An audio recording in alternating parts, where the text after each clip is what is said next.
Assalamualaikum warahmatullahi wabarakatuh. Jumpa lagi di channel Plants Creator 354. Jangan lupa selalu dukung channel ini dengan cara subscribe, like, dan komennya, dan dibantu share-nya agar saluran ini terus berkembang dan bisa bermanfaat buat semua. Oke, kali ini saya akan memberikan tips cara dan teknik dalam membuat tabulam pot. Jadi ketika kita ingin membuat tabulam pot, kita harus tahu sendiri, harus tahu dulu karakter tanaman yang akan kita masukkan dalam pot. Yang pasti kalau untuk memilih tabulam pot harus yang gejah.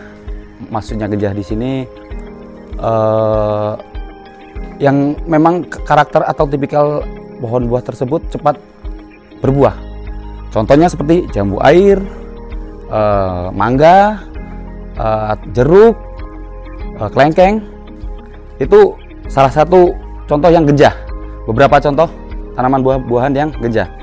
Berbeda dengan durian seperti di atas ini, alpukat ataupun jenis-jenis yang kurang gejah seperti duku. Itu bisa dibuat tabulam pot. Cuman satu kurang bagus, kedua biasanya kurang maksimal. Selain buahnya sedikit untuk jenis alpukat ataupun jenis durian, yang kedua buahnya tidak bisa maksimal. Jadi tabulam pot itu sendiri kalau bisa kan selain memperindah tanaman di rumah kita, di sekitar kita, di kebun kita, itu juga bisa menghasilkan hasil yang maksimal. Oke, di konten kali ini kita mengambil sampel jambu air. Karena jambu air ini sedang ya, dia termasuk genjah, tapi genjahnya tidak lebih genjah dari jeruk tapi lebih genjah daripada mangga. Jadi kita ambil tengah-tengahnya. Syarat apa yang harus kita siapkan untuk memilih satu bibitnya? Usahakan yang sudah mapan, yang sudah karantina. Yang kedua, siapkan media yang bagus. Karena kenapa? Nanti akar hanya akan mengelilingi pot ini, tidak keluar. Jadi siapkan media yang bagus. Seperti apa media yang bagus? Media yang bagus adalah media tanam yang kita buat sendiri, yang seperti kita telah jelaskan di konten kita sebelum ini. Jadi yang ingin bikin media tabulam pot, silahkan lihat konten kita cara membuat pupuk kandang seperti ini. Setelah siap medianya dalam pot, kita siapkan, kita tanam. Kita siapkan lubangnya.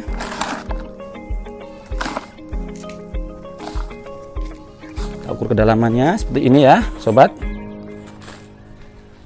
Yang penting nanti tertimbun, kita gali, kita lepas dari polybagnya seperti ini, kita tancapkan seperti ini, usahakan letakkan di tengahnya, dan kita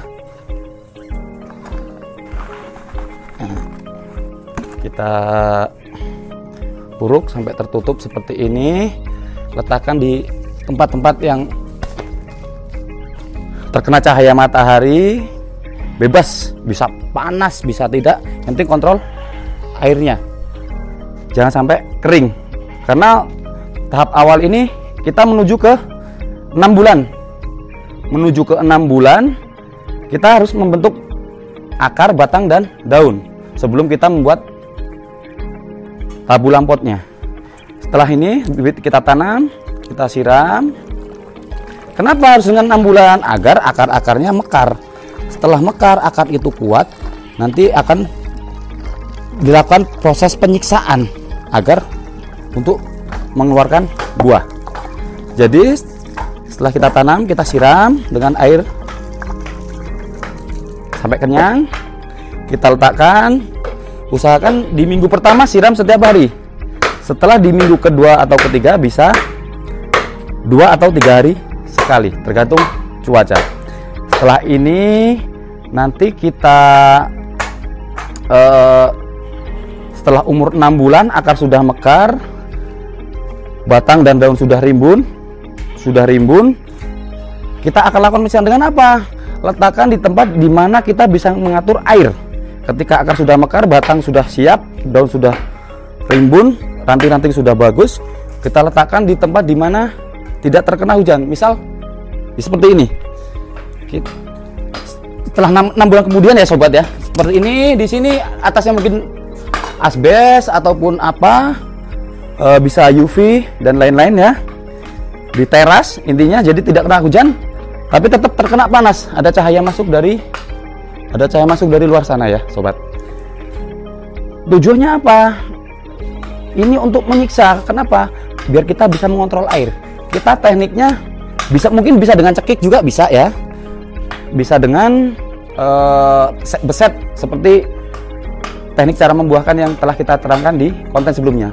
Tapi kalau untuk lebih efisiennya, kita pakai program penyiksaan dengan cara penghambat air, menciptakan kemarau buatan. Nah, jadi ketika seperti ini tidak terkena hujan, air kering, dia akan sedikit layu, siram sedikit saja, biarkan lagi sampai 2 kali proses. Layu yang kedua biarkan sampai kering, tapi usahakan dilihat jangan sampai mati. Kalau sebelah sini sudah agak menguning, tandanya dia akan meranggas. Setelah meranggas, biasanya meranggas kita siram dengan intensitas yang tinggi, bisa 3 hari sekali, dikasih pupuk NPK Mutiara sedikit saja, kita siram rutin. Insya Allah biasanya segera mengeluarkan bunga-bunganya. Dan untuk pembuktiannya nanti bisa kita lihat beberapa bulan kemudian. Oke, mungkin sampai di sini tipsnya dari awal sampai tengah. Nanti 6 bulan kemudian, 4 sampai 6 bulan kemudian kita lihat hasilnya. Oke.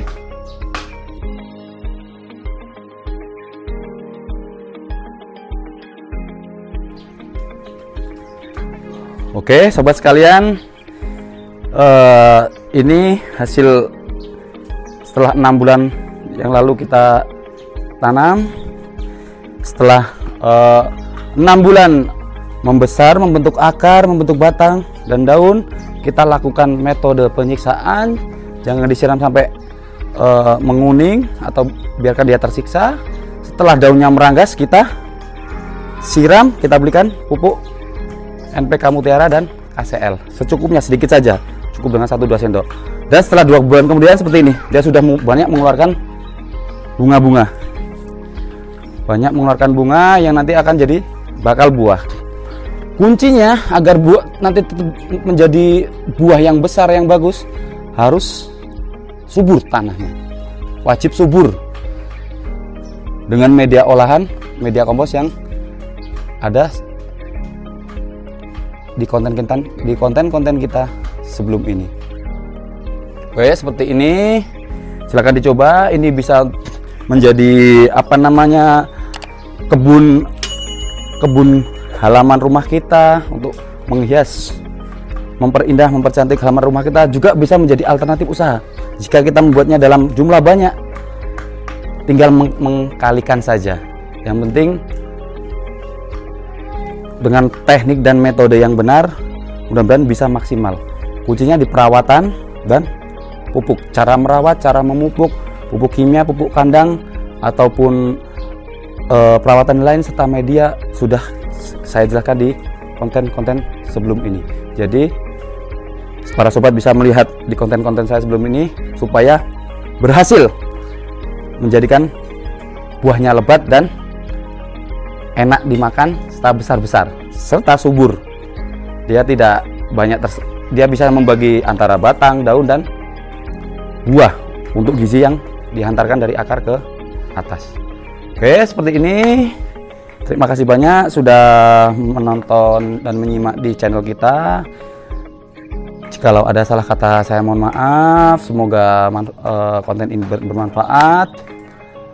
Dan di konten-konten nanti kita mencoba akan jalan-jalan di kota kami di Pekalongan, Lampung Timur.